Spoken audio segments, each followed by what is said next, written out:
peace with raw nature. This is the human planet. Tukwaniriza ku program Human Planet. Oli abo trose kabuse ko bwa kirogo ngaba mu babuyita. Oli wa mukisanyo kubanga sawa zino okunteka mu studio sawa zino ngamanyi sawa zeni no kuba mu studio zina kuba sawa nya nemberawo nya nedakika ezigenzemu okunkomya obera mu studio olaika gwe tomanyi kyenjogerako kale okunkomyawo mu studio si kyangu bwemba mazo fuluma kiringa okuŋŋamba nti ogenda ku nnyonyi yiye esimbuka efuluma Bulaaya oba efuluma Afrika ogenda mu Bulaaya terandi nga mu ggwanga lya Afrika oba oyina amaanyi mangi nnyo okunteka ku nnyonyi eyo kuba nabikoowa nya kasibe nya okay mwabefula abalowooza mujja kyankalanyanga programu eno mukole ki nti munyiga obudde mulinga amasira mu mubiri. You are like past discharge in the body. It has to be discharged. It doesn't charge the body. It has to be discharged out of the body.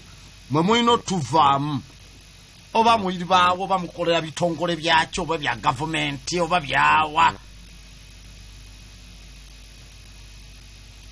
lwakuba mwategedde aboti omukomyawo mu studio nga luba lutalo kati no grandmaster mwali kale mu programu eno abobongo obutini muveeko abobongo obutegeera basikola mweka mwe mulina okubaako najjano mwezi gwa 7 guno tuli mu gwa 3 those are 9 months emyezi 9 woba okyali musiru nga toyiga ng'okyesiba kweno program gyesibeeko ogenda kufuna kyobadde oyagala okufuna kubanga kyoyagala okufuna woba ng'ogyesibyeko kusunga kumanyiira wano toyina kamanyiro kogenda gira kuba bali kweno program bakusinga okumanya n'okutegeera so ku lw'ensonga eyo akamanyiro ko n'obusirusiru bwo bujjeeko kuno leka kusigaleko abagezi basikola abamanyiwa grandmaster abamanyiwa ki abamanyiwa gye tugenda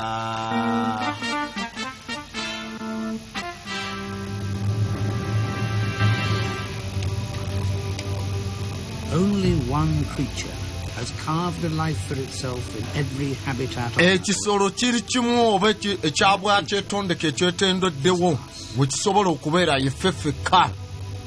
All over the world we still use our mu nsi yonna tukozesa amagezi gaffe okubeerawo mu bifo bye tutamanyi ebigwira okusukka n'amataala g'ensi ge tulaba ne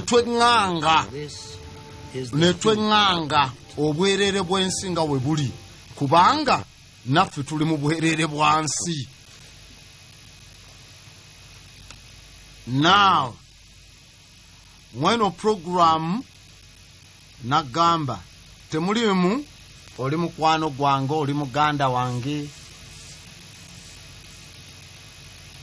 nekino kankyogere wadde taliiyo eno oli mukazi wange oli mwagala wange eno temuliyo obawa byonna mbitaddewo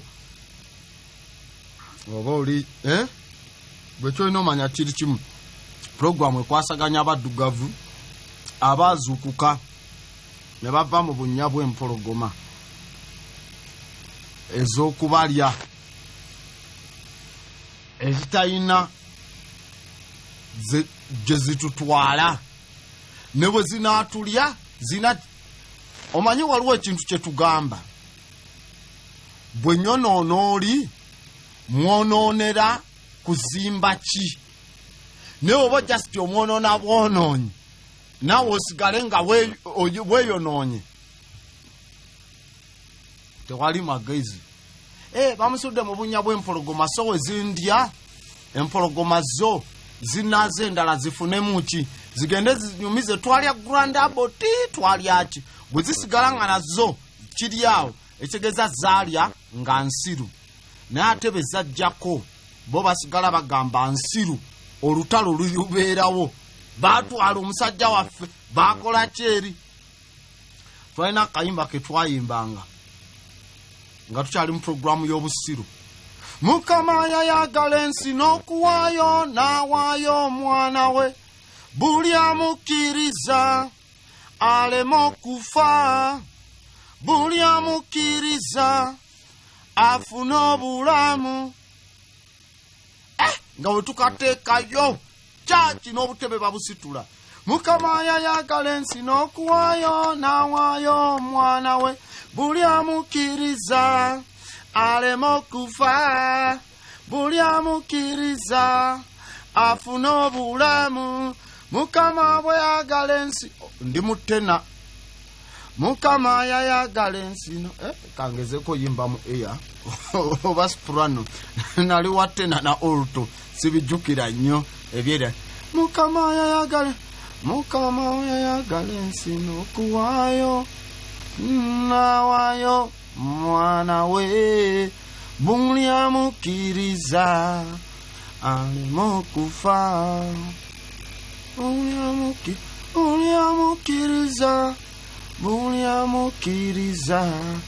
alema okufa buli amukkiriza alema okufa kati nyimba obuyimba bw'abo abakazi abatunda ennyanya mu katale abayimba soprano Mukama bwe yayagala ensi n'okuwaayo n'awaayo mwana we buli amukkiriza alema okufa buli amukkiriza tafuna obulamu nga we beewuba n'ebisikaati ebyo ebiwanvu mpola mpola kati Grand Master we yayagala abaddugavu n'okuwaayo n'awaayo obulamu bwe siri mubiri ebyekisiru ebyennyimba ziri z'ekisiru ze twayimba ate era nze naluwandiko olwo lwe mbadde mbayimbira Mukama yayagala ensi ngambye twakayimbanga ne nakawandika very good pianist n'omusajja bamuyita Emma Batega ate Emma Batega bangamba wafuka pastor alikerawo okulimba abantu you know ebyeddiini ebyo n'obwa pastor bya bufere byolimu please be a good citizen somesa abalala come wajange waffe n'onywa ebyaliwo amata kuwaffe tetunywa amata ewaka nte weziri n'okola ki nobeera ne mu bitano gammwe mwesimye mwakulira mu bitabo banaye mbakulira wano nga nsoma singa ndi wakabi nenkuteeka ewakaawe obeerewo n'owunzika nga n'omukozi waffe omutisa olubuto you were there so please tewatika lubuto omukozi lwabwereere na biki ebirala read we waba wasoma now teach don't miseducate nga Grand Master ate mbamanyi mwe bapasita bemmanyi benalimba sanze ne waiwalala nga we mwefumba tubalimbe bwe tuti newa nja kujja wano nkole list n'amanya gammwe na mujja kusiima kati tugende mu kusoma kwaffe ate we tuyingira mu kusoma teri atukwata ku mukono and please mukwate ebitabo byammwe bibere kumpi ekigendererwa kyo mu bulamu kyakunoonya kiki ekikukakatako ng'ekigendererwa kyo mu bulamu. Your purpose in life is to find your purpose in this life. Kunoonya kigendererwa kyo mu bulamu kasita omala okifuna kiwa omutima gwo n'omwoyo gwo. Abantu balina eddembe lingi nnyo nga bwe balina amagezi g'okwagala. Njagala kupama njagala kwagala ono, oyo muwala ankubye mwagala, njagala oyo musajja. Amagezi g'okwagala mugayina nga n'eddembe bwe tulirina, era n'obuvumu bwe tusigazza okuzuukusa eddembe tulitwale mu kwagala kwaffe, mu magezi gaffe ag'okutegeera ekyo ekituufu ekitugwanidde. Katukuume okwagala kwaffe n'ebiruubirirwa byaffe eby'obuntu, tubyewaze okubeera nga bigwa mu kasambattuko ka endowooza embi n'okutya abalala. Banandowoozaako batya, banawulira batya nti nayogedde bwe nti. Gwe wayogedde.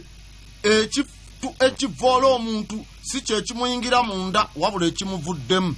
Kati kyogere, oba wakyogedde kyabavodde oba wakyogedde lwa nsonga. Kati tobatya wabula kuuma okwagalako okuva from their negativity. Never decide to do nothing just because you can only do little. Tosalanga obutabaako kyokola lwakuba nti kyogenda okukola kitini tekyenkana Aboti kyakola, tekyenkana Kibahabulwa kyakola, nedda. Kola ekyo ky'osobola, ate ekyo ky'osobola bw'onaakikola kijja kwewuunyisa nti ekyo ekitini ky'obadde olowoolezaamu kikyusizza ensi, ate kirina bye kizimbye. Era obubwo nga gwe obw'obuntu obusukkulumu mu ggwe, amaanyi n'ekitiibwa n'ebisingirako ddala ebigulumuvu mu ggwe bibadde nga bikulindo ebiseera byonna. Bannange, tobikkiriza kusigala nga bikyakulinda, ke kaseera obibeere. Your greatest self has been waiting your whole life. Don't make it wait any longer. Kano ke kaseera okutwala ekyo ky'oli. Take it. Don't make it wait any longer.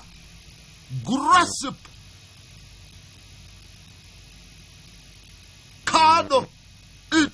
Chiwamba je ero chiwamba atire. Kubanga kibadde nga kikulinze. Omanye abo abavaayo ne bagaana abasooka okutambula ebigere mu bo, ababakolera olugendo lwe mutambulirako, bwe muvaayo ne mubeepena. Tetubaagala, tetujagira. Ne be muzaala bajja kubeepena. Naddala mu abasirusiru ayogera atya ku bajjajjaabe. Aniya. Naye wawulira ayogera atya bakkiririza mu bajjajjaabwe tebabayambye. N'owulira ekisiru kyekimu, saba omukisa gwa jjajja wa Aburahamu ne biwanika emikono ebitumbaavu. Garcia, those who reject their ancestors will be rejected by their offsprings. Tujja bagaana, naffe tujja beewakana. Mwayewakana abo abatambula olugendo okutusooka n'okubasooka. Naffe abali bavaamu tujja bagaana. Kati mwana gwe, mwana wa maama, kkiriza okuwa ekitiibwa abatambula olugendo okusooka. Kireme kuleetera abakuvaamu naawe kukugaana. Ekitegeeza kkiriza ba Aboti abasoma okusinga, abamanyiiko okusinga, Mr. U, Mrs. U. Bona bw'otabakkirize abajja okuvaamu bawuliriza Aboti eyatambula olugendo okusinga. Omanye ekisinga okwewunyisa, otuddawo n'omwana wo ne muwala wo naani ne baneighbor ne baani, nasoma nnyo naye buli bwe njogera wano naawe onootinga n'ogirayo. Ekitegeeza nasomako okusinga ate nga nsoma mu nsoma entuufu. Naye obeereyo okijjanya abantu ku kyalo, ffe twasoma tumanyi nnyo tetwetaaga. Bwe toyogera abalala bwe boogera ogira. Kati nabo bwe baba nga boogera balina ebintu ebimu by'otamanyi. Wuliriza nga nange wempuliriza. Yewe onsanga mu baana b'emyaka 5, 6, 7, 8 buka jamu engatto tika ku mutwe byonna osanga nzije muntadde ku mutwe nembuza lwaki omwana omuto agambye jamu engatto tika ku mutwe vibration kyemuwadde ekiri awo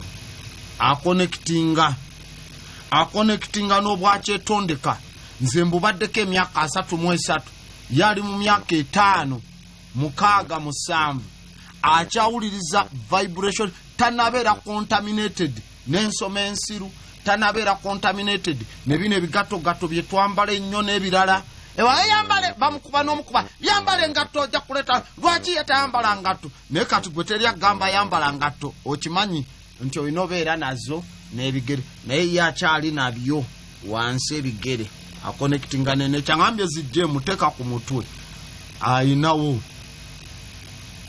era wonsangamu gayi abuti ali mu bwana obuto sajja gwe tusuubira okusomesa abantu abakulu abakyala n'abaami abakulu oyo alina mu bwana buto bwe bagira nabo kati gwe buyita obwana obuto njagala gwe ali ku programu eno kwata mutabani oba muwalaawo ate muggyemu ebya taata oba maama njagala musibe mudduke tawuni eno okugyetooloola ani anaasooka ewaka gw'omukulu ojja kukoowa nga n'enjuto naggireka woovudde omwana adduka nnyo lwaki ondeka ye yajja kgenda waba ne bato banne bajja kusimbuka badduke gw'omukulu tojja kugira nabo lwaki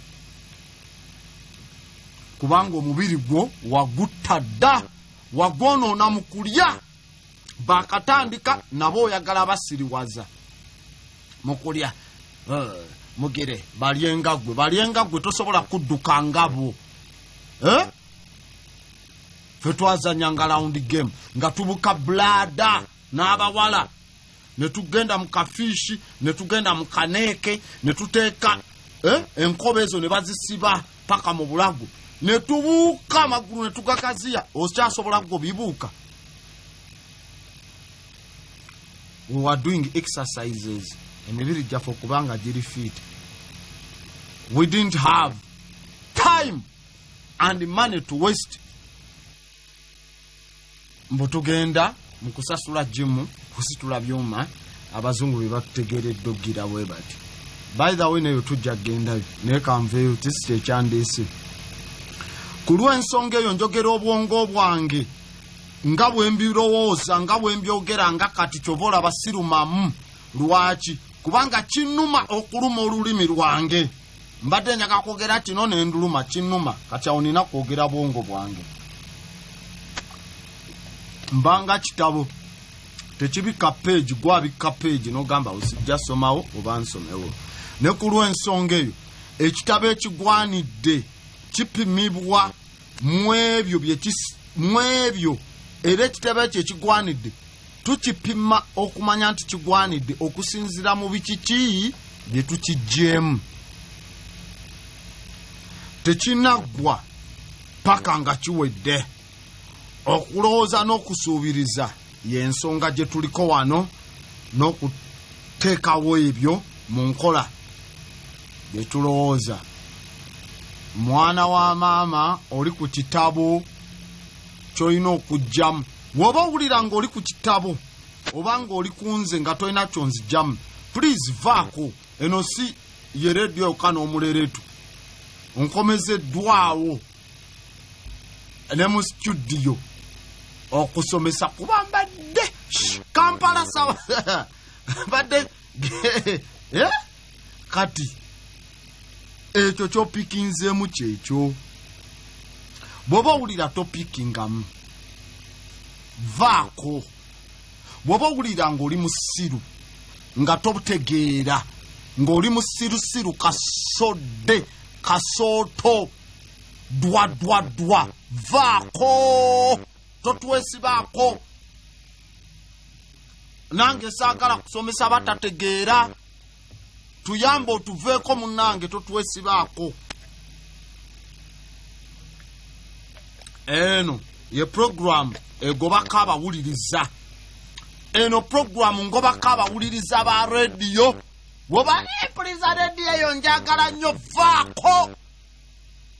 eno program ewulirizibwa aba ngenda si yakuwuliriza yakusoma era basikola era oli atukana gamba nzi simanyi birala naye ku Sande kasita otandika tusomesa mbaako kuba mba nzize kusoma kati gwe mpuliriza sivaako mina n'okumpa ekirabo buli kaseera radio teri kirabo kye tugenda kuwa kirawudi tegenda kuwa wadde eppeesa ly'ekkooti mbwekusiima mbw'ogitaddeko nedda ssebo bw'oba toyagala gijjeko tekako endala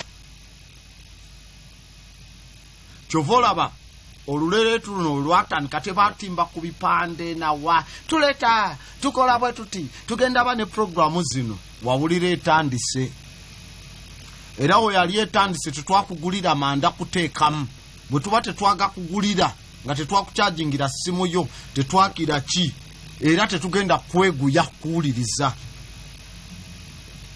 eno think tank abaliko bo bamanyi kye bafunako. Okay? Kati tekinaggwa paka nga kiwedde. It's not over until it is over. Ekinaaba kiwedde kye kirwa grandmaster okugoba obusiru mu mutwe gyaffe awo kijja bakiwedde. Munange obulamu bw'ensi ne bwe tulimu kiringa ekigezeso experiment. Omanyi ekisaani ekisaani katapira wekiba kigwawo kigamba maama nze nfudde naye master agamba bw'ofa ekikuvaamu kiba kisaanyi gwe kiba kiwojjolo butterfly lava tupyopa.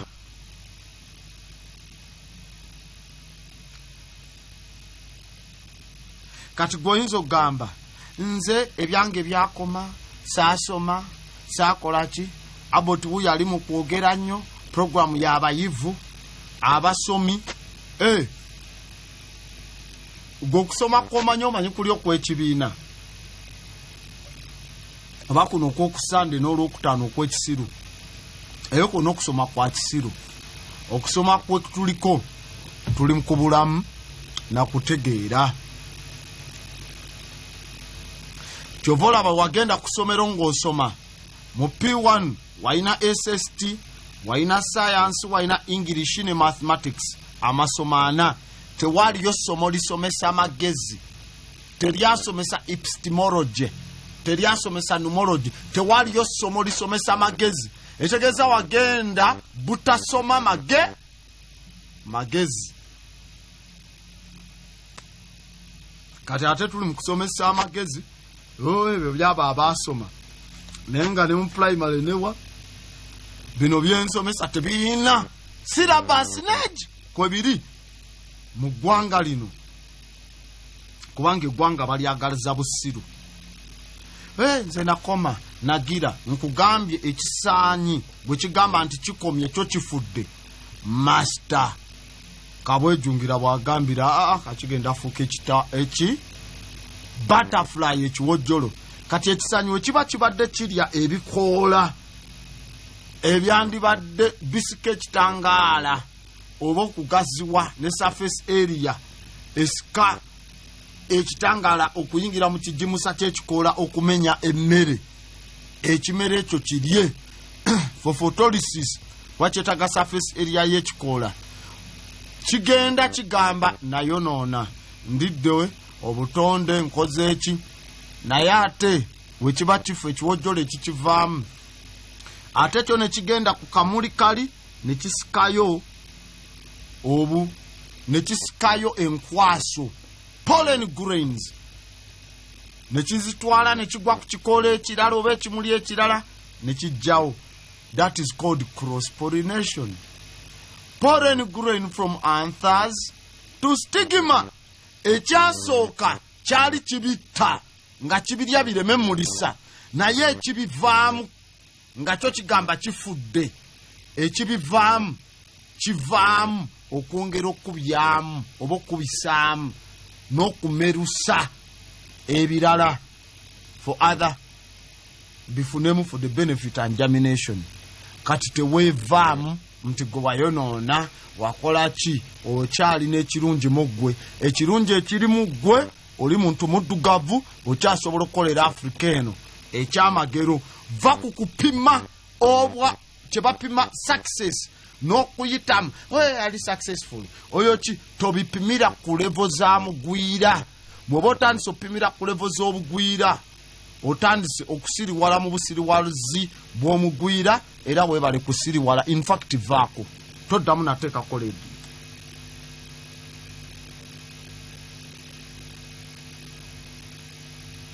tewavangayo na muntu omu okubuuza oyayogera ngani oba ggwe okwebuuza nga ggwe nze ngenda kikola ntya tovangayo ne weemulugunya ku maanyi g'omuggwe nze oli oba oli tokikola kubanga okuyita mu byafaayo byonna bibadde nga bikolwa by'oyo omu bye bivuddeyo ne bisikiriza abalala ne bagenda mu kibondo ekyokuteekawo enkyukakyuka era jjukiranga akaseera konna nti waliyo akaseera kamu ak'omugaso era akaseera ako k'omugaso ke kano kati ketulimu keeko era ke kano k'olimu era ekyo ekisukkulumira ddala okuba eky'omugaso eri ggwe obeera nakyo akaseera ako kyova olaba okirina oyina amannyo go oyina amagosi go oyina n'abaanayo oyina ebigere byo oyina amannyo go byebyo oyina omutwe gwo kati kyekyo ebyo byokola tujja genda mu ggolo tufuna eri niyo oli musiru ekiseera ekisinga omugaso kyekino kubanga kyolimu byolina byebyo ebyomugaso era byolina otandikira nako byo owninga gwe mubiri gwo kwotandikira okuzimba ozimbe n'abalala woba tolina amagezi gabikozesa tuula soma wuliriza woba olaba nga n'okusoma kuno kukususeeko vaako genda onywa obutwa oba ogula omuguwa gw'embuzi weetuge muguwa gw'embuzi gwa mmeka si gwa 800 shillings go and hunger yourself because you accept you are foolish if you accept woba okikiriza nti gwe tosobola kuyiga tolina ngeri gy'ogenda kuyamba nsi eno neewalala nga weevaamu va ku programu eno kwata omuguwa genda weetuge eyo kati okumanya nti abantu tebeevangamu bamanyi bansonga era ba mugaso lugenda kuggwawo nga towuliddeeyo yeetuze nga babadde ku leediyo kuba bakimanyi ba mugaso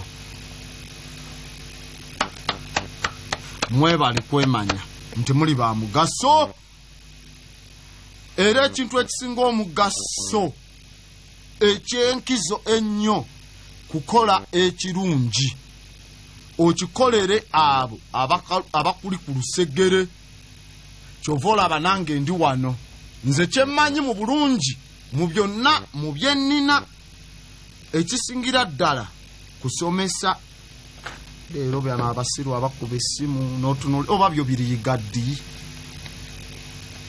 mbukyakizi biteekako kuba mukyankalanye mujje mu kumulamwa kati no kamba gambe tuyina mishoni bbiri ze tulina ffenna ng'abantu era kitukakatako tulina ebyokukola n'olukwe enkwe ziri bbiri oba no zijja ziyita nkwe ebiruubirirwa bye tulina okutuukiriza biri bibiri our missions bye tulina okukola mu bulamu bwaffe ekisooka kyekyokunoonya amazima mu bulamu bwaffe bwonna buli kaseera ge tulina okuyimirirako nga twewogomye kwago kwe tuyimiridde ku go tulyoke tusalewo ebiddako woba osalawo ng'obadde tolina mazima obadde ng'osalawo mu busiru na butamanya okosezza bangi beetondere nti obadde osalawo nga tomanyi naye woba omanyi ng'olina amazima ago ng'ogategedde ye mishoni esooka tusalewo ngenda kukola kino nkyo kuba ge mazima ekyokubiri ekitukakatako ng'ekatala lyaffe kubeera balungi eri abo betwagaliza obulungi. Kyova olaba benjagaliza obulungi mbasomesa. Nkukoleremu kakavuyo olwaleero nkome wano okusomesa nkube bukubi music yekka nkwanjulire n'oluyimba gundi yalukuba gundi olaba oba onaabeerako. Naluwulira nduyina ku ssimu nkolaki katulinde oba anaddayo eri asomese kubanga mulinda eri nsomese bwe bulungi obwo kyembakola kyekyo. Kyova olaba njagala okikube nga ttatu ku bwongo obwo nti obulamu gulinga omuzannyo oguli ku lubaawo olugazi ennyo, nga kiri nti mu bulamu buno bw'oba oyagala kubufuula obulungi n'eri abantu abalungi olina okutandika okuzannya omuzannyo ku lubaawo olwo ng'ozannya bulungi. Bw'otandika bubi ojja kumaliriza bubi era bajja kukuba. Bw'otandika bulungi n'enzannya ennungi ogenda kumaliriza bulungi. Katutandike n'enzannya ennungi tumalirize bulungi nga tweyagadde ng'abaddugavu. Ne bw'ovaayo gonsinze ebyo byammwe eby'Abakatuliki gonsingidde ddala sinza agwanidde siina kitiibwa mu magezi gange gasiya. Bw'oba ebyo ebiyimba okyabiyimba era toyina magezi mu kitiibwa kyo kuba oli musiru okyatudde omuzannyo otandise oguzannya ng'oguzannye bubi era ojja wunzika bubi. Mbuliraayo omulokole gwe babala mu ba top richest people on the planet.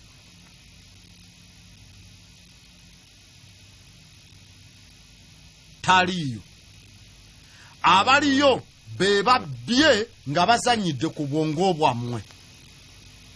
Akina Papa, akina Bashekani, Basalumani bani abo.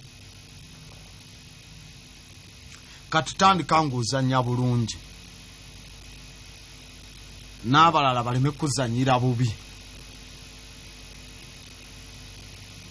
Ekituleetedde okuba obubi baatukaka omuzannyo omubi ne tugukkiriza nti muzannyo mulungi.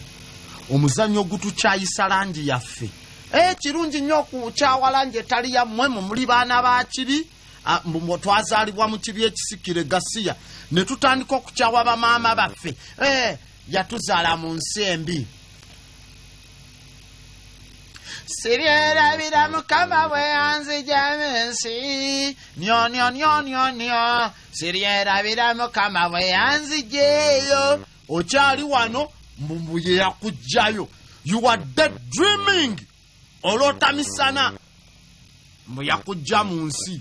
Waba yakujja mu nsi njagala oveeyo mmwe abakyali enjaga y'obusiru n'obutumbaavu. Njagala oveeyo otandika obimba. Siryerabira Mukama bwe yanzigya mu nsi eyali obwedda. Siryerabira Mukama bwe yanzigyeyo. Kati waba nga toweerabira yakugjeeyo njagala oyimirire mu luguudo luno bali mu lukola wano Fort Potro paka wa Kasese Kyenjojo Kasese balukola. Kati njagala oluyimiremu nga greda zirima ng'oyimba siryerabira Mukama bwe yanzigya mu nsi. Siryerabira Mukama bwe yanzi nga greda jja olabe weetakulinnye. Bwe naatandika okulinnya ojja tandika otegeera mu magezi go gambe ndi mu nsi eno sigendanga eri. Lw'ojja omanya nti obadde musiru. Gasiya toyina buyambi bw'otutaddeko otumenya bumenya. Oli ku lyato olituumako obuzito bw'obusiru. Tugamba osome oganye oyagala kumenya balala ozaala abaana abalala tetuganye zaala kirungi nnyo. Ne bw'ozaala 50,000 naye togenda kuzaala obateekeko obwongo bw'ekisiru oba otutaddeko loosi mu Afrika wano. Guno omuzannyo tulina okuguzannya nga tutandise bulungi tumale bulungi. Era ekyo kye tulina okukola kyokka. Ekifo ekisinga obuzibu ennyo mu muzannyo guno ogw'obulamu kwe kudiringa n'ebyo ebitubalama oba ebitulemesa obstacles ebitulemesa okusaabala nga tugenda Bulambala alambayire abasoga ne kobakoba oba we batwe bagamba tulina okugenda kaweweevu ebitulemesa okugenda akaweweevu katubijjewo tugende. Akakodyo kali nti ebiseera byonna gezangako okulafubana okubeera omuntu omutuufu mu mbeera yonna nga tekuliko oba ki oba muwendo ki ogw'okusasulira kasita kibanga kituufu tukisasulire. Ekigendererwa kyo kukimekinga oba okukifuula shuwa nti ekitabo ekituufu kiri ku kibegabega kyo era nga kizitowa okusinga ku kitabo ky'obusiru ekiri ku sayidi eri wansi. Tolonda kya busiru ekiri ku sayidi yo kyekikyo. Minzaani ntuufu ezo ezipima obusiru n'amagezi.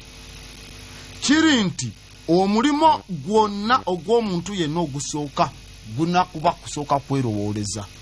The first duty of a human is to think for themselves. Kwerowooleza, then nolyokolowoleza abalala. Musooka ne weerowooleza nowanenkanirooze. Naye pastor gambye lowooza ku kitiibwa kyane. Lowooza ku bino. Musabire. Mumugire. Era enkyukakyuka ye y'amaanyi era erina ntameggwa ebiseera etandika nga nzikakamu mu bukakamu era eba nga yeekwese mu bisiikirize. Ebisiikirize ebyo byeba yeekweseemu byebyo ebisiikirize bye weetaddeko bye weefuula nti oyagala nnyo. Throw away the shadows of foolishness, resurrect the revolution of reason. Mugwe ekyo kijjukirenga, va mu bisiikirize era enkyukakyuka entuufu eri muggwe yeebasaawo mu mpola era mweri esuukuka. Buli wenjogera natandika temwagala, abaali batanjagala kati batandise okunyumirwa. Naawe ali kuno tonnayagala ojja tuuka onyumirwe, ate sikusabangako kunyumirwa. Ye lwaki munyumirwa? Nze nga siri mu kunyumirwa. Batandise okusoma n'okutegeera. Ate buli wootegeera kino enkya owulira obusungu n'ogamba lwaki mbadde kino sikimanyi, kikuluma okulaba ng'obadde n'emyaka egyo ng'oli mu butumbaavu. Kati bannange amagezi n'enzuukuka byebase kati kabizuukuke bive mu kiziikirize ekyobutamanya. Ekyo kijjukire nti okumanya okulina n'amagezi ogalina ate mangi nnyo, naye weesiriwaza bwesiriwaza. Ekyo kijjukire nti weesiriwaza buki bwetumbawaza, wetumbawaavuwaza. Omanyi ffe tusirise ya silent majority mulinga nenanka tekirina makulu gekikola okwewogoma kwabo mbw abasirifu abangi, silent majorities abangi nedda. Tumuwuliriza ne tusirika, tubimanyi byatugamba era omusajja byayogerako bituufu. Bw'oba tosomesa nga byenjogera togenda nawe kusomesa ng'abalala bwengira, va ne ku programu eno. We are not here for silent majority. No way! Tebikola. For silence is a fragile thing. Obusirifu kintu kya ntondo kiri awo. Kata ekitogo kirimu eyo munkaliva ligamba ba! Obusirifu bwekanga nabwo ne buggwawo. Please. Lighten up. Oleza ekitangala n'ettabaaza eby'obukirika muggwe. Somesa. Naye obuzibu obuliwo mufuuse bukoludu kati batandise bayita citizen cow. Mufuuse ente ez'abatuuze buli kijja bankube nzikiriza eddagala lizengize eddiini ezegira akagaati akazemira newalala. You have been disorganized.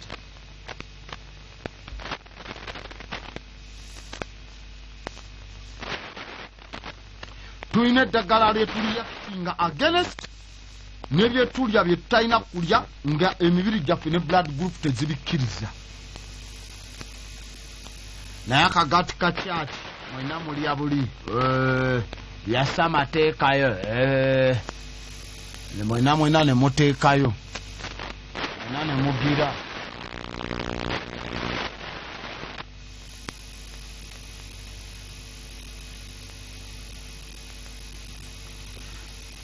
Ekifo ekikwetoolodde ku ggwe tukiyita aura.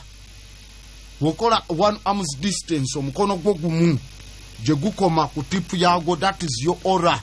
Tolina kukkiriza negative energy.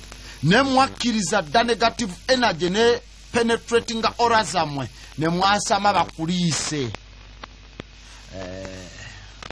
Yasama father akuteekeyo akagaati. Mbwa akukuba akabonero akudateninga face nti akuba evvu. You accept this filthy concept to attack your aura. If your aura has been damaged, please repair it olwaleero. Kyovolaba eyo aura yaffe 1 arm's distance omuntu bwakisemberera tutandika okuwulira obubwe. Akusemberedde mutandika obula empirizingadde mpulidde ansemberedde mwagadde mukwano gwange n'omukwata ku kibegabega. Bw'aba mukazi wo mukwatibwa n'ekitambo ne mweyambulamu engoye ng'abasezi ne muzikassa eri ne mulyoka mugenda mu spiritual congregation. Ayingidde mu aura n'ekigendererwa ekya mmwe muteekewo spiritual congregation. Nja kusomesa kibayi. Okay, tujja gendayo maaso tuveeyo kati. Nja kibasomesa ekyomugaso ennyo na lwaki we twegatta n'abantu tulina amaanyi agatuvaamu n'agabavaamu kati agasigalawo wakati ne tule mu gataatinga. Omukyala bw'aba akwemaliddemu n'asanyuka naawe nga emusanyuse. Kyova olaba ffe abasajja tulina okufukamira. Mubeera mu bikyaki mufukamire mwegayirire musobera Katonda. Mu basiraamu ne mukka wansi ku mavivi nti musaala mukkiriza Katonda. Ala Katonda ali omu yekka atabasaba ataliko na kubajjukiza nti fukamira osabe. Mu kyaki mufukamire twegayirire mu muzikiti ne mugira. Naye obeera n'omukazi kubanga a woman she's a goddess e Katonda.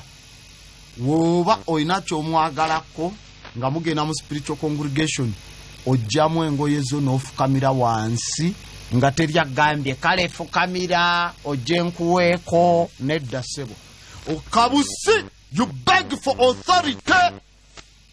That is the real goddess. Si biri ebyeryo ebyekitumbavu ebyo ebyekisiru bye mubeeramu eyo. Naye mufuuse ba citizen cow. Ente entuuze buli kimu mummwe babalunda bulunzi. Abatini mumwe bayinza okukozesa omukisa guno okwegugunga. Naye era lijja kuba ddoboozi lya kukaaba mu ddungu. Okay? Eddoboozi muganda wa busirise obumugoberera. Kati eddoboozi katulijjeyo tuleme gamba nze ndi musirise. Eddoboozi aba muganda wa busirise.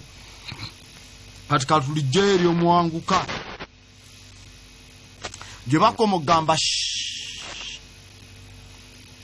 n'engalo ogikomo zikuba. Lwaki ansirisa? Lwaki aŋŋamba kino? Tuzikube then twogere.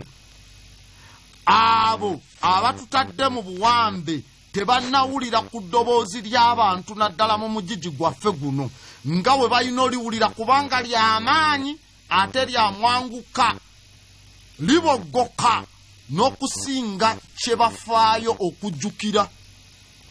Bwe singa banaaliwulira bagamba eryo tetuliwulirangako. Obuzibu obuliwo obw'ebibiina ebizuukusi bino ebituyamba oba n'ensoma zino obuzibu obubaddewo bubadde nga bikola kugezaako kukunga bantu nga bakyebase kyokka abeebase be baagala bakunge bagende ku bigendererwa ebimu kyova olaba nze nkugobako ne ŋŋamba woba oli musiru vaako woba togenda naffe vaako. The greatest mistake of the movement has been trying to organize the sleeping people around specific goals. Tulina kusooka kuzuukusa abantu omulundi ogusooka. Bwe bamala okuzuukuka ebikolwa tujja bifuna. Naye nga nze kye ŋŋamba eky'obugezi ennyo ekisingira ddala mu nkyukakyuka nga bannankyukakyuka omuntu yenna kyalina okwenyigamu kwe kugamba nga bwe kiri n'okugamba amazima. Muntegeera tokuba na ku simu yange oli musiru era okitegedde gwagikubyeko oli musiru.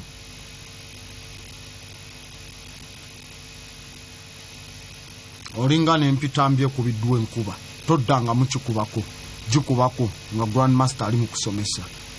Ate nagamba I abuse psychologically nga you abuse the public. I abuse those who abuse the audience. Singa tokubye singa tokoze eki sisobola kukola ki, but I don't abuse, I put you in line.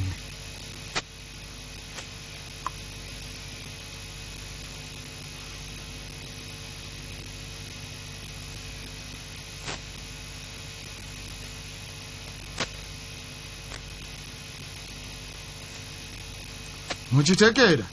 So ne ku lw'ensonga eyo saagala kulya budde bwange njagala wadde dakika abiri zaatufudde ezisoose ezeeri naye kati tuli mu kusomesa.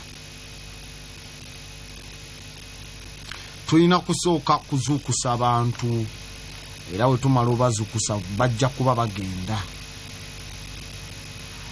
Omanye abantu abamu balina enzikiriza gye bakwata. Enzikiriza eyo gye bakwata oba gye bakkiririzaamu ne bagifiirako ebbanga lyonna.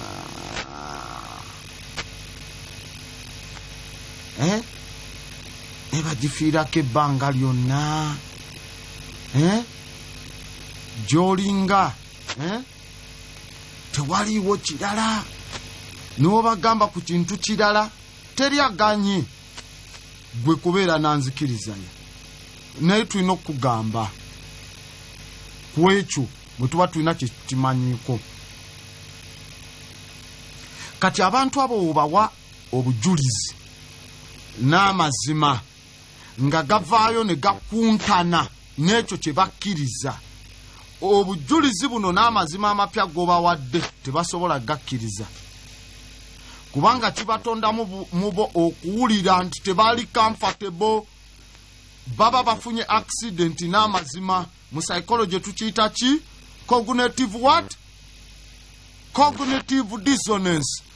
Brain diarrhea. Obwongo bwo buba bufunye accident n'amazima. Buba bufunye accident n'amazima. Ayogera atya bw'atyo. Niyo. Naye nga tugambye matter of the yekwatano ka Quran soko kakwate wano kana akatabu ka Quran soko baweyo example ate no nkyazigaba ate nkyasomesa ate nkyabagamba. Okay, na oliwo mugamba nagamba teriyo kintu kyonna kisobola kuvoola ala niyo ala waayogera byonna biba byogedde. Mugambe ejjayo kamanyoko Quran. Tugende mu sura nga sinagenda mu sura Al-Baqara, ngenda tandikira mu sura wa ngenda tandikira mu sura Al-Anhal. Ntandikidde mu kitabo kya 16 mu Quran, sura An-Ahal.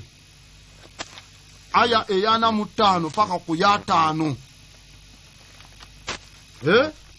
wamuwa amazima n'agamba ne kasogamuwa nga gakuntana na byakkiriza awulira obusungu gy'olinga nze nawandika Qur'ani oba nze nawandika Bible oba nze naye ng'omuwadde mu kitabo kyakkirizamu nedda njagala biki byogera kasitaatukayo naye n'asomayo nga stiiru alaba kimukuba asigala akyawa gwa kimugambye mu kifo ky'okukyawa ekitabo kye bakyakkiririzaamu. Lwaki? Kubanga alina ekiddukano ky'obwongo oba alina ekiddukano ku bwongo bwe, brain diarrhea.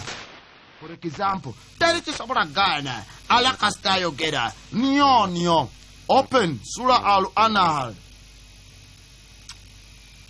An-Nahl Surah An-Nahl A-N space N-A-H-L. Eyo sura ya 16 mu Qur'an ndi ku aya ya 4 paka ku ya 5 wagamba teri malaika yewulira oba ari ignorant era bonna ebiri mu ggulu n'ebiri ku nsi byonna bivunama mu maaso ga Allah era mu byo teriyo kyonna ku byo nga Allah yabitonda kisobola kugaana kumuvunamira. That is Surah An-Nahl. Teri kisobola gaana muvunamira. Ndi ku aya eya 5 paka eya 5. Nomanye ekisinga okuneewunyisa. In fact, bwe tugenda ku sura era yennyini An-Nahl eyo 16 5 bigamba byonna bigondera eri Allah bimutya era gwe bitambulirako. Eyo ya 16 tudde mabega genda ku Al-Baqara. Sura Al-Baqara oba gye muyite nte ekitabo kiba kya 3 mu Qur'an. Kambiyuzeemu n'obiyuza. Wayiza Qur'an bamusomera wali n'agwa eddalu n'akaziyuza emirundi emeka. These are printed by humans to confuse humans. Surah Al-Baqarah eba yakubiri Grandmaster tokola nsobi kubagamba nti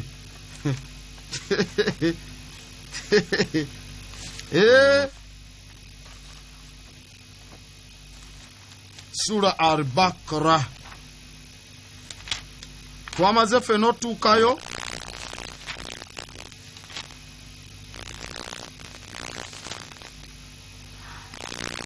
Al-Baqarah aya ya 30 paka kwa 35. Aya ya 30 paka kwa bana itutandika butandisi temuloza abo tya 30.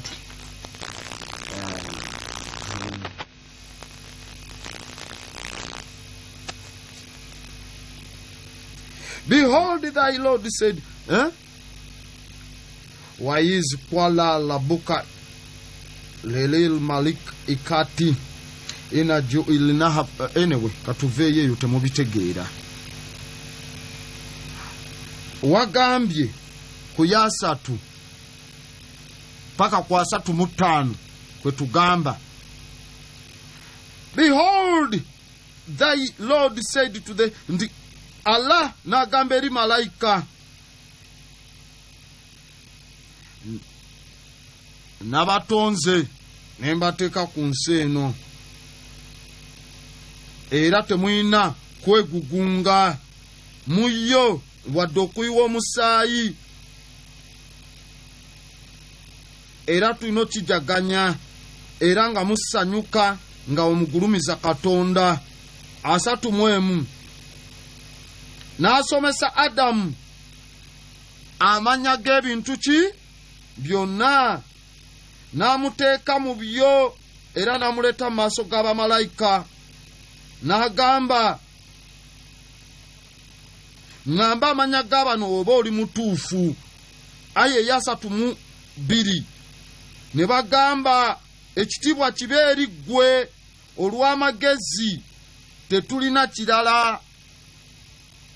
Era kuuma ekyo ky'otusomesezza mu butuufu, era kiri eri ggwe ayina amagezi n'okutonda okuli perfect. Eyasatu mu ssatu. Allah n'abagamba, o Adamu bagamba amannya gaabwe. And he told, when he had told, we yabagamba amanya gaabwe. Allah n'amugamba, saakugamba nti nkimanyi manyi ebyama by'eggulu n'ensi, era manyi byoyogera ne byokwese. Aya eyasatu mu nnya. Era awo n'agamba bamalayika, mwenna muvuuname eri ani? Adamu. Era bonna ne bavuunama okuggyako Ibris.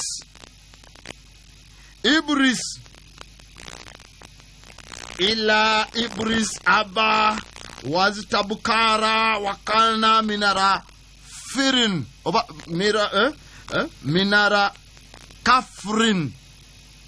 Bonna ne bavuunama okuggyako Ibris n'agamba nze sijja muvuunamira. Kyokka be bava bagamba teri kisobola gaana vuunamira Allah. We kasita ayogera Qur'an egambye Ibris yagaana n'okuvuunamira Adamu, nga Katonda abagambye muvuunamire naga sivuunamire oyo. Then bw'oba n'okimugamba Qur'an egambye ono yagaana.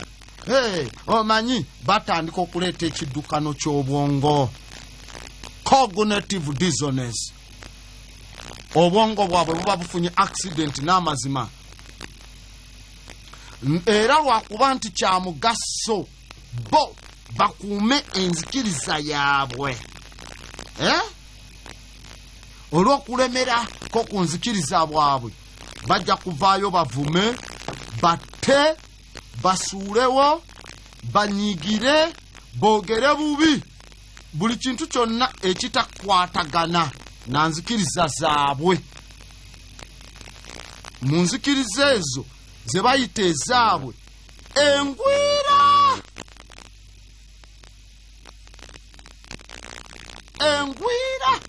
bazirwanirira nnyo ne bava ne ku zaabwe.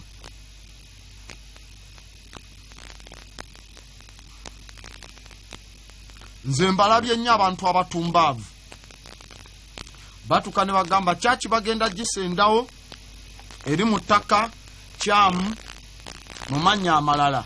Bonna ne beekuŋŋaanya, akabbi ka ssente ne kabakubira amasimu. Mujje, nze Pastor Gundi, nze Reverend Gundi, nze yani, nze Imaamu ani. Bonna ne beekuŋŋaanya ne bakwata embukuli. Mulumbye ettaka lyaffe ery'Obuyisiraamu, temujja gisendawo, temujja kukola ki? Mulumbye ettaka lyaffe ery'ekirokole, temujja. Mulumbye ettaka lyaffe ery'ekikatuliki, ery'ekiprotestanti, mulumbye. Okitegeera? Bonna ne beekuŋŋaanya, naye kyewunyisa ku byalo gye bava n'owulira ow'amagye yaguze, bonna n'abasenda ne bava ku kyalo. Mukama Katonda yamanyi, yasazeewo, yamanyi amava gaffe n'amagenda katwetike, balowooza ettaka era bajja kufa balirekewo. Ku lyabwe kwe balimira, kwe baliira, kwe basula, bakolima we beetikkanga we bagenda, ne ku ttaka lye bababbirako, lye bateekako ssente bababbe. Bwe bazimbira Katonda enju mu kifo kya Katonda okujja okulwana, bo be bajja n'emiggo, omubbi nga yabakubidde essimu, mujje n'emiggo mugire tubakube bave. Temujja twataka lya kyaki, temusobola mulowooza musobola wangula Katonda. Niyo n'embukuli lwaki Katonda aliwa. Naye ate bw'otuuka ku lyabwe babugoba n'obuziina ne babusuula eri. n'obumesi obuli engoye ebigere byammwe bwonna ne mubutika mu migugu nga musenguka nabo kube ku ttaka babagobyeko. Eryammwe kwe muliira, kwe mukuliza abaana, kwe mupama, kwe munya, kwe mufuka, naye eri gye mugenda ne bababba, awo at least mulirwanira lyo libeewo. You are fighting for your demise. Mulwanirira okukka kwammwe n'okusirwazibwa kwammwe mu kifo ky'okulwanira okukuzibwa kwammwe. Bantu mmwe mwabaaki? Sigamba mwe basikoola, ngamba abo abafulukinze puroguramu abali kuno oba abaliziwulira mu biseera ebinaddako ne bajja genda oziwulira ng'olwedde twateredde dda kuba enkyukakyuka yiino weeri wano.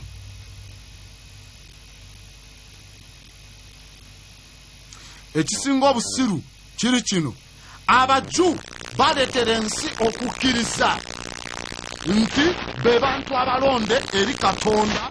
Lwaki? Kubanga bwe kigambibwa mu kitabo kye baawandiika nti be balonde. Kati abasiru abatali mu kitabo ekyo nga kiwandiika ne basomera baju be balonde, mutandise okweyita abaana ba Isirayiri. Abaisirayiri Katonda yabaagala nnyo, yabalonda nnyo. Lwaki abafunira ensi mu 1947? Singa yali abaagala nnyo yandibatadde wano mu nsi esinga obulungi, Uganda. Pearl of Africa. Enkuba etonya n'omusana gwaka, teri walala gy'obisanga okujjako ku equator wano wokka. Ate mu tropics, ate ku Great Lakes region wokka. Equator itanesi Brazil ne weeyo ne mu India. Eno condition ebeera mu Great Lakes gye bayita land of the gods. Oli musiru nnyo. Bagambye Africa yensi is the land of the gods. Olowooza bakatonda babeera wabi oba babeera walungi? If Africa is the land of the gods, we are living because we are gods. The gods tebabeera wabi. Then a stupid person in a gombo gende bulayo says era Katonda yaziyamba oyinza n'okusimba y'ekijanjaalo gwe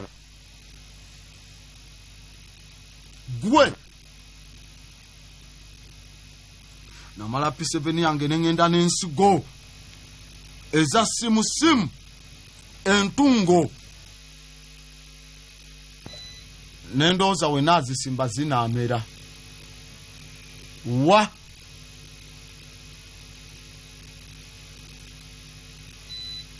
tekyasoboka. It never.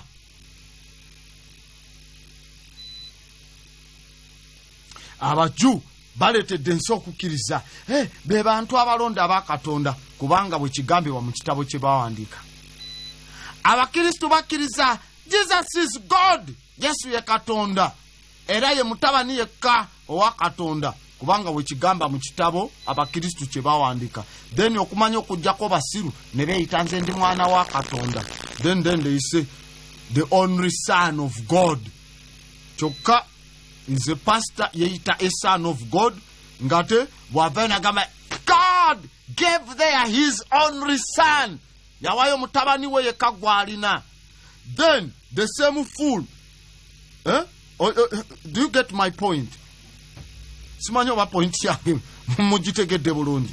Abakristo bakkiriza nti Jesus is God.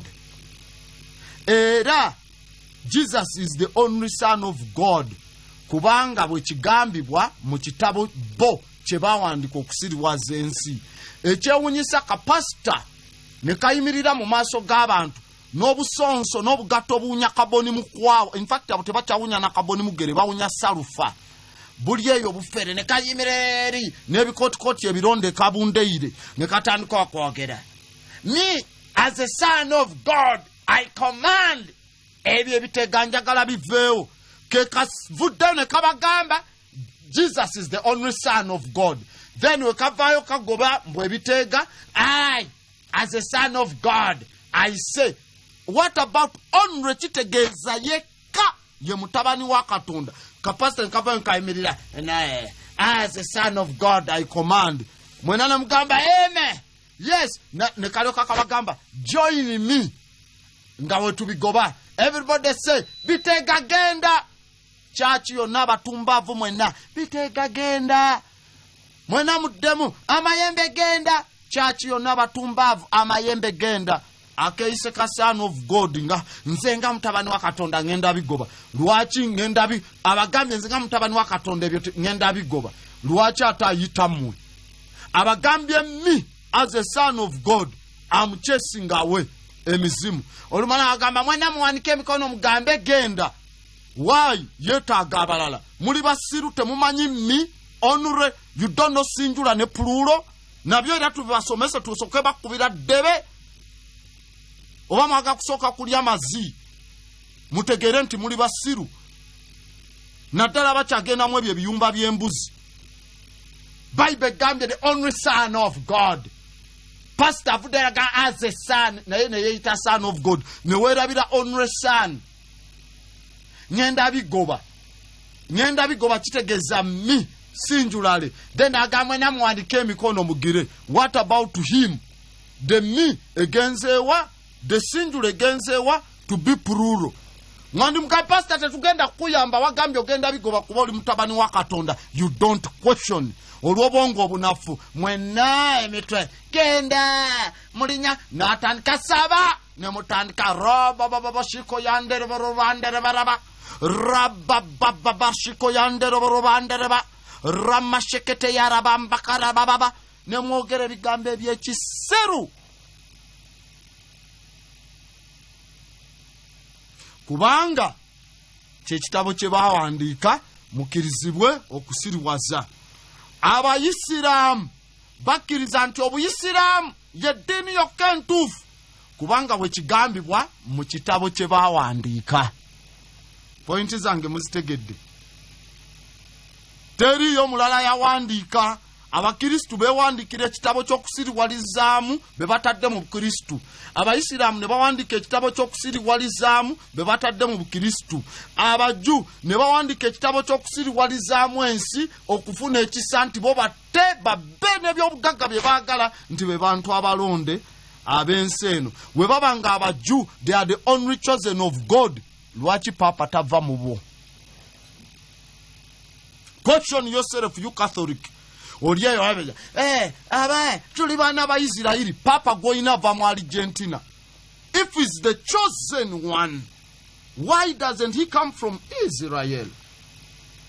Okay, so we begin to do what?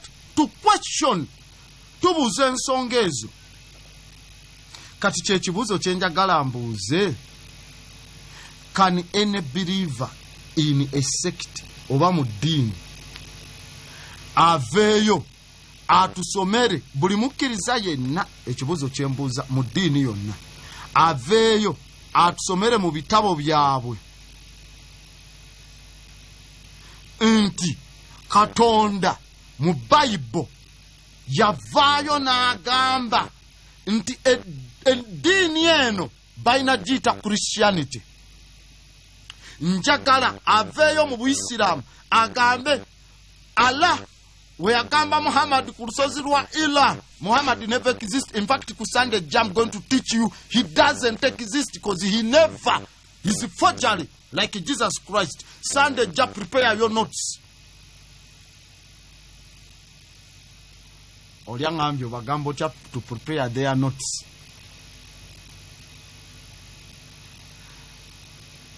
I'm saying to prepare their NOTICE, not NOTES. Nza ina notice.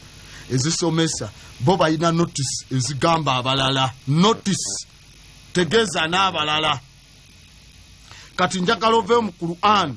Ongambe ayene gamba abakkiriza mu Buisiraamu bona balina kubeera nga bayitibwa Muslim oba Muslim. Show it to me.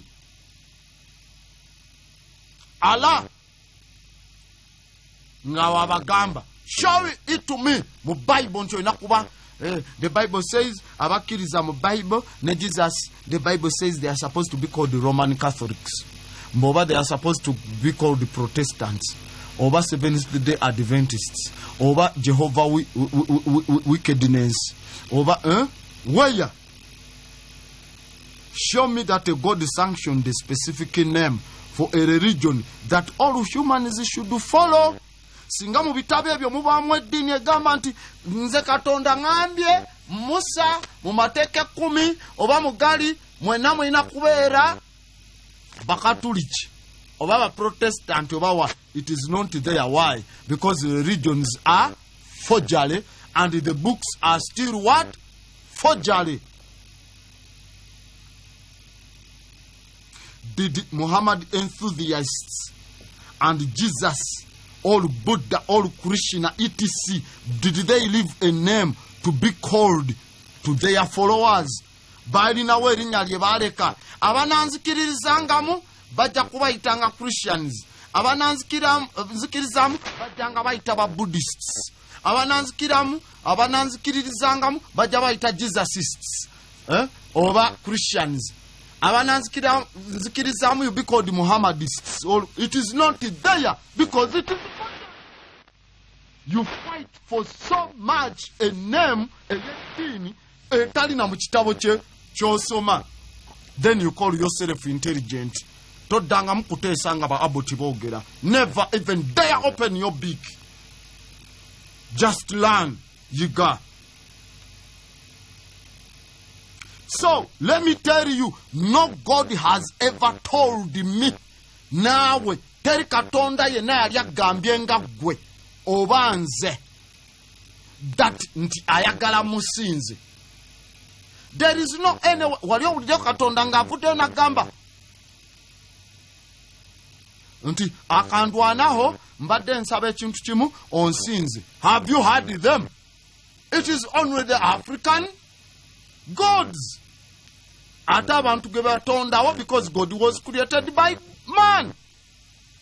Amayembe kalondoza ayagala musinze. Oh, ayagala amasi angels badungu bakiwanika baki abo bajja ne batuula ku mutwe ng'oganya bali kugonaizinga. Bwe batuula ku mutwe ne bakudeetera okutegeera nti bakubanja okubali kugonaizinga okole bye bye baagala okole okuyamba ensi bye by'ekiddugavu. Era bwe baba basendawo essabo nga tuufu lya kiddugavu teri ayita gundi nabakolako gwe nakuwonya enziku gwe nenkonya ki jangu munkwatireko ebisoto kube bano abajjawo essabo. Nedda lyerwanirira bagenda okukoleza gureda nezikira ne baagala basende neegaana ne baagala ki because man amanya amafuta agali mu gureda n'ebyuma ebiri ku gureda byonna biva mu bwakyetondeka naye mwava. They are from natural things. Kati if they can control nature, n'ebyo ebivodde mu nature they can control them. Kyova olaba bibisiba ne bagamba omulambo gwaganya ogenda eri kuba bamututu muzika gye yagaana paka oba bakibooko omanya ne balinnya ate ku mmotoka amagi ne. So in Africa the communication has been there. In Euro Gentile Arabic concepts, no God has ever told me personally that they want my worship. Ekisinga okwewunyisa, it has always been humans telling me that their God wants me to worship them. Katonda gambye musinze. Mwana gwe Katonda akwagala. Waliwo katujuzi wali yali abulira wano enjiri wano ku street.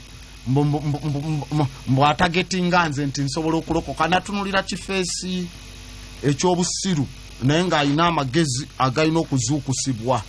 I wanted to slap that guy naye ne muleka. I wanted to slap him akomewo mu senses. Amanye nti wano tebayogererawo bigambo bya kisiru na that premises grandmaster kwali. But I just looked at nentunula nga ne Bible talina kyasoma maogana boganyi. Yesu agambye ebyo byonna byemukola tabyagala. Yesu agambye abaagala. Angambye nkuweereza amawulire gano ag'amazima era kanga kusomere. N'abikula Bible. Tugenda mu kitabo ky'Abaefeso. Bwagenda mu Ephesians.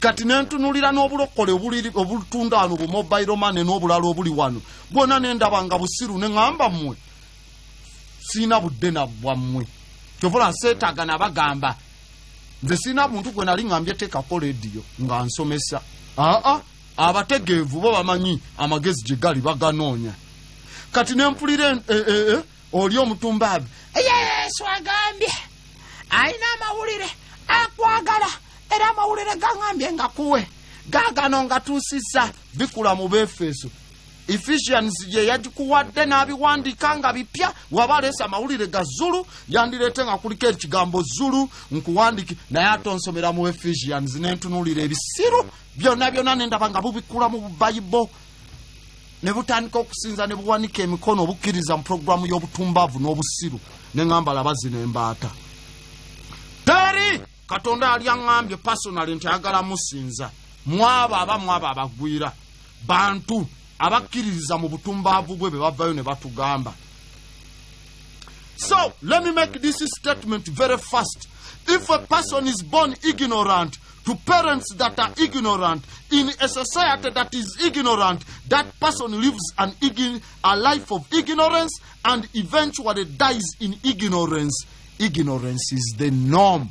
Omuntu wazalibwa, if a person wazalibwa ngatamanyi, ngazaliddwa abazadde abatamanyi, ngazaliddwa mu society oba mu bantu babeeramu mu kyalo kyalimu ekitamanyi, omuntu oyo obulamu bwe bwonna abeerawo mu butamanya era n'afa mu butamanya kuba obutamanya gwe mudaali gw'abayambadde. It's their trophy of ignorance. Now I'm chiseling that away. Kati kasita bazaalibwa mu eyo embeera nga tebamanyi kitegeeza ki thus indoctrination can be called education. Gwe bavaayo ne bajwetekako obulimba akuyita kusoma. Omanyi omuntu we bamugamba saasoma saakola ki, abantu ekigambo ekyo kya saasoma bakyewala nnyo. Kati avaayo n'agamba ku Sande ngenda n'ensoma. Agenze era agamba abantu temubagamba ngenze kusoma ku Sande. They want indoctrination batandika okukuyita okusoma. Hypnotism can be called entertainment. Obwo buyimba bw'ekirogo obwo bwe bayimbirayo mu bukyaki obw'ekisiru mbuwuliranga babuyimba ne ku ntaana fuba fuba eggulu ly'empeera fuba fuba eggulu ly'empeera. Afube oredda afudde mwagala afuba atyasambe kofini mu bbanga abalage nti afuba. They are toiling to go to heaven. Neera n'owulira fuba fuba eggulu mbu bayimbira mu afuba atya takyassa.